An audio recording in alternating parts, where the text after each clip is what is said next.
Hello and welcome to the Football Fundits. What a weekend that was in the Premier League. What a weekend. And we have just the right people to talk to us about it. We're joined once again by our resident Liverpool fan, Nidhi Shankar, and someone with a very big smile on his face, Alok Badri from India Spurs.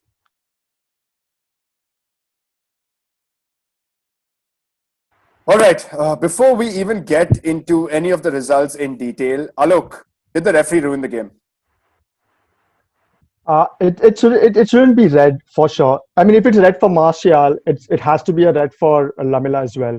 Lamela play acted obviously, but I don't think that decision actually ruined the game. We were already bossing the game before the red card happened, and I think it wouldn't have been 6-1 for sure. We would have comfortably won the game. So I don't think that, apart from the score line, I don't think that the decision actually made any difference to the result as such. Nidhi, you obviously watched the United Tottenham game as well. And first up, smashing result for Jose Mourinho.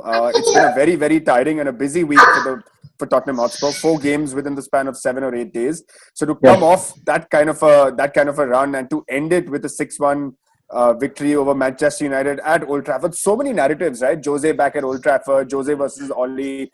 It wasn't a defeat. It was a humiliation at the hands of Tottenham Hotspur. I'm just going to continue that narrative, Nidhi. What did you make of United's performance? And do you think the red really changed the game, or were United anyway heading for a defeat? Look, I'll go back to my previous statement on Football Pundits, where I mentioned Spurs are going to be a big part of the story, and this is just going back to that. And coming to your specific question, yes, I think that red card changed the game. Yes, Spurs played much better. They were playing better before the red card also. But 10 men versus 11 men is a completely different equation. So, in my opinion, yes, it has to be either 2 yellows or 2 reds. The way I saw it, and, I'm saying that as a Liverpool fan as well, I don't think, you can mete out the same punishment for different punishments for the same crimes, right?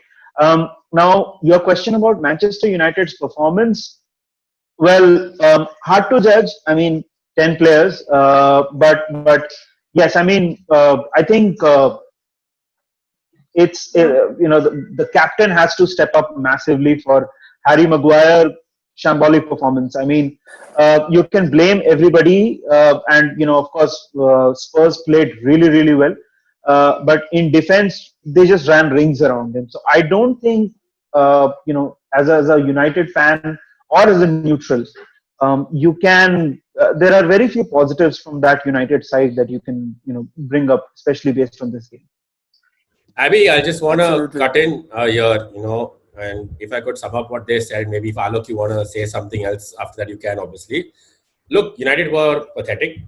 The defense was really disappointing. I'm not even going to say anything else about individual players. We all know who failed. We all know who didn't show up. It was everybody. Was the score bigger because of the red card? Obviously. Were United going to win this game if not for the red card? No. I don't believe we could have seen one of those. United had the thing of going 2 down to Spurs, 3 down to Spurs, and they would come back 5-3 and 5-2. They've done that before. That wasn't going to happen in this game. Because there was no fight in this game. There was no fight in this squad. I'm not going to get into transfers. I'm not going to get into anything about today. If I look at that performance and had to look at the performance against Brighton, and you tell me United got lucky against Brighton to get the win, yes, they did. Even more so now. They didn't deserve that win. And the warning alarm bell should have rang after 3-1 loss, just escaping through after the full-time whistle before this game. The fans didn't see it coming, and unfortunately, this is all laid bare now. And I'm not sure. I fully agree with that. And Alok, I'll let you come in. But I genuinely thought it was too well. The first up, I think the red card came too early in the game. And when you play United Spurs, such a high-profile fixture, Nidhi is absolutely right. If this red card came in the 79th minute with the scores 1-1, I still don't think Jose would have taken it. But to have it in which it happened so early on in the game and 3 goals are already scored, I think we were always asking for it. And I think from there was no coming back. Also, it was a bit shown in the way that he made his substitutions at halftime. I don't think he was going for the win. Pogba played a much more advanced role. He brought on Bruno, he brought on McTominay, he brought on Fred. The intent was clear, right? Just shut shop, don't concede anymore. But obviously, this is what confidence can do in football. Both, this is how confidence can break you, a lack of it can break you, and an abundance of it can absolutely transform you. And I think that's what happened, right? An abundance of confidence transformed Spurs, and they ran riot against this Man United. They made Man United look like a championship side last night. We spoke about this in our preview, Abby. We spoke about this in our preview, right? Coming into this game, the biggest fear was a big plus by the backing of Mourinho by his owner and the board, and the non-backing of Ole. It filtered down the squad, right? So that's what when you said about maybe the red card aside, let's talk about the game. You never felt that the squad had a mentality coming into this game. It was United versus Spurs. The penalty going in. Contrasting views, Annie, because that's not what I said. Maybe that's what I'm saying. Maybe you're miss. No, okay, but that's so what I'm saying. I'm saying quite the opposite. I'm saying United didn't look. There wasn't a lack of confidence. We got the early goal. We got the early penalty. But enough said about United. Alok, obviously, probably one of the best results for a Spurs fan in many, many years, right? I want to know from you, what are 3 big positives from this win? Let's talk about the positive side, right? Fantastic win for Tottenham. What are 3 big positives? So, like Anime said, that the result against Brighton for United wasn't a fluke. I mean, the way Brighton played and outplayed United. I can take the same kind of parallels for Tottenham, and you can see like last 2 weeks results for Tottenham. Even without the results, the kind of games that we have played. Newcastle, we were absolutely amazing in the first half. Without those missed chances, I think we would have won. We would have been 4-0 up in the first half itself. We scored 7 goals in Europa. We scored 6 yesterday. We scored 5 against Southampton. You can see that what we're doing here is there's not fluke. We have been playing like this over the last 2 weeks. Ever since that Everton game, we have been exactly the same. And positives, if I have to talk about midfield, we won the game in the midfield.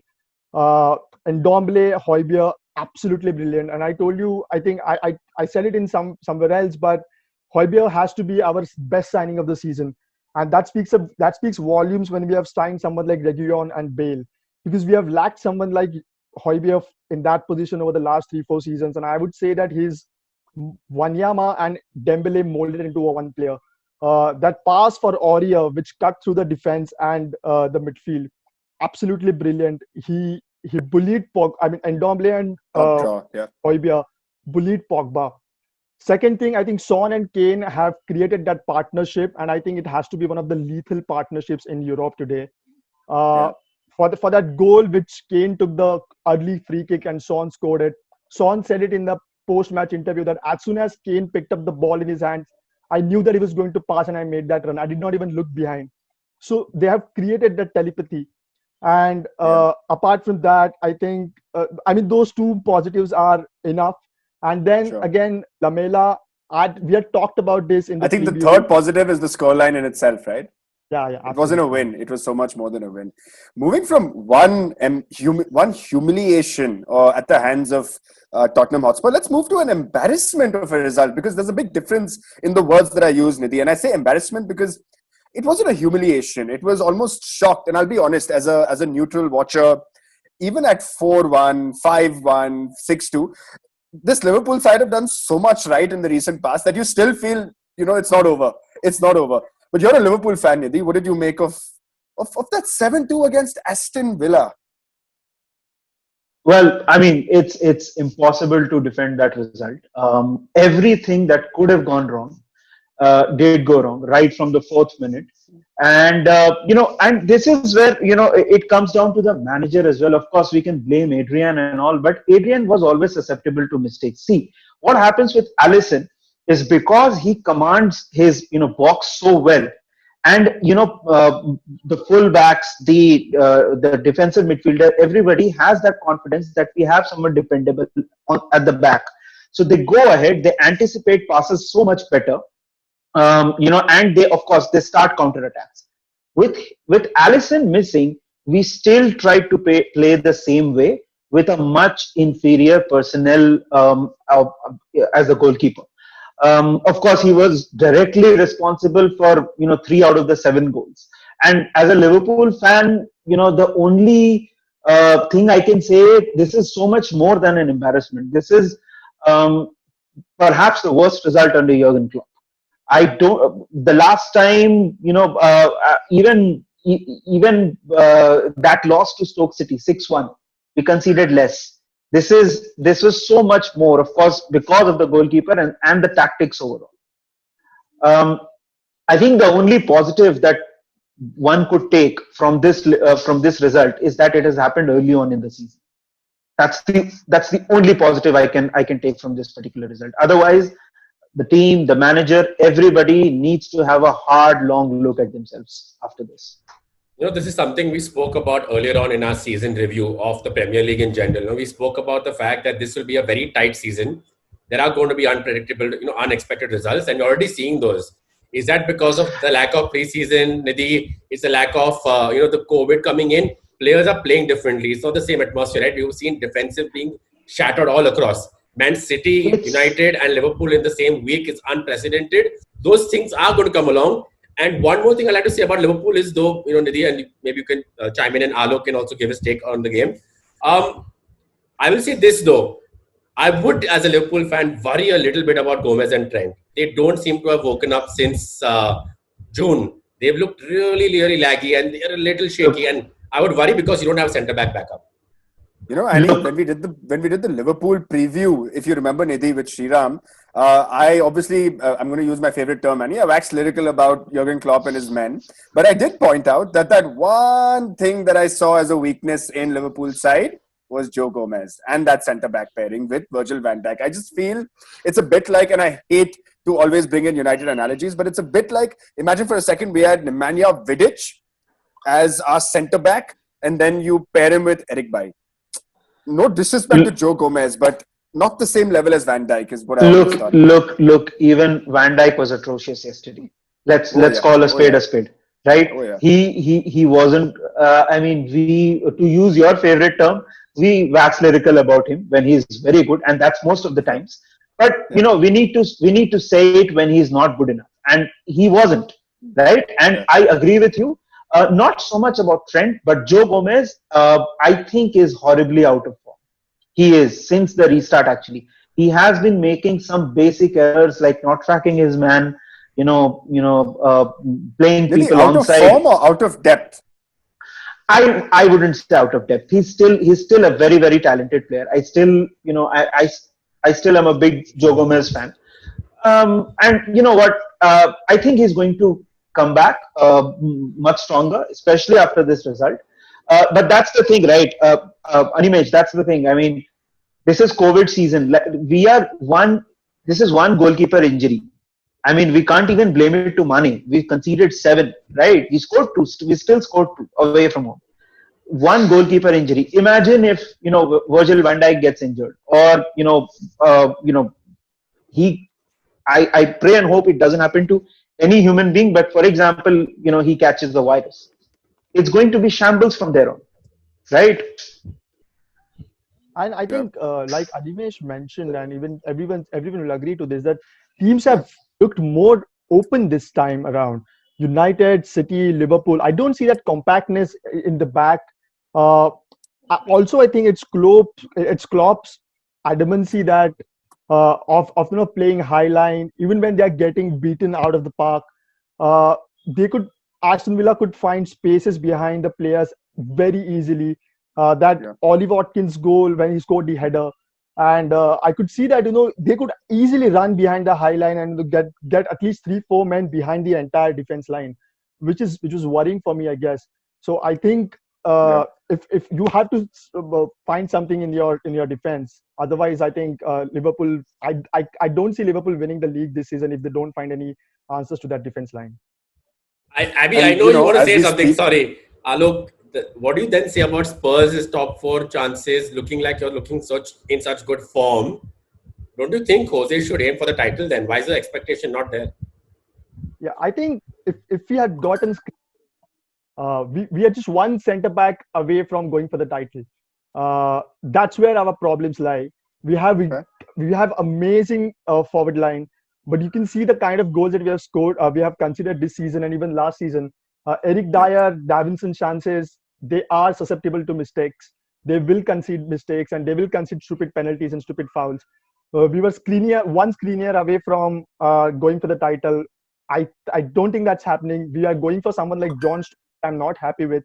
So if somehow we get a good centre back at the back, probably we can go for the title. But again, it's too early to say anything. It's just 4 games down the line. Everton's going to drop some points. Fair, yeah. Liverpool City are going to start, barking up again. So it's too early, I guess. Speaking of the title charge and a title challenge, just to remind all our viewers right now that Everton remain unbeaten with Aston Villa at the top of the table. 4 impressive wins in 4 games. Nothing taken away from Carlo Ancelotti and his men. We've all lauded his transfer business and the kind of attacking play that he's brought into this otherwise boring side to watch, that is Everton FC. Let's quickly move on now to some of the other interesting fixtures. Nidhi and Animesh, if y'all can come in. Bielsa is here to stay. I don't care about I do care a little bit about Leeds in the sense that I love what they're bringing to the Premier League right now, but Bielsa is here to stay, guys. This is more than just a punt. This is more than just a fluke. He has a footballing brain. He's got great footballing sense. Leeds play attractive, intelligent football. And it was so evident in that 1-1 draw against Man City. Nidhi, I'll let you come in first. What did you make of that? I think it was more of Leeds dominating the game than Man City and their flailing defense. What did you make of it? Honestly, I watched every single minute of that game purely because of Bielsa and Leeds. And I don't say this because Liverpool lost and all that. They deserve to win that game. They were the better side by some distance in that particular game. And look, if there is one thing in this Bielsa team, it's persistence. So, they might concede an unlucky goal, or they might have a mistake because of which they concede. And there are things that might not go in their favor, but they will hit back, and it. And I agree with you, Abhishek. I think Leeds and Bielsa are here to stay. They are not going anywhere anytime soon. Yeah, looking at, let's cover the Man City bit, right? Look, they spent 400 million on this defense. 400 million. Was the best test for Ruben Dias. Leeds, it's not fair to say. Leeds produced some amazing football. Nidhi's covered it. Abby's spoken about it. Fair enough. Maybe if this is the game he wants to play in the Premier League, he should have shown up. But I'm not going to slate the guy. I think it was a very good game to watch, firstly. A great game for neutral footballing fans.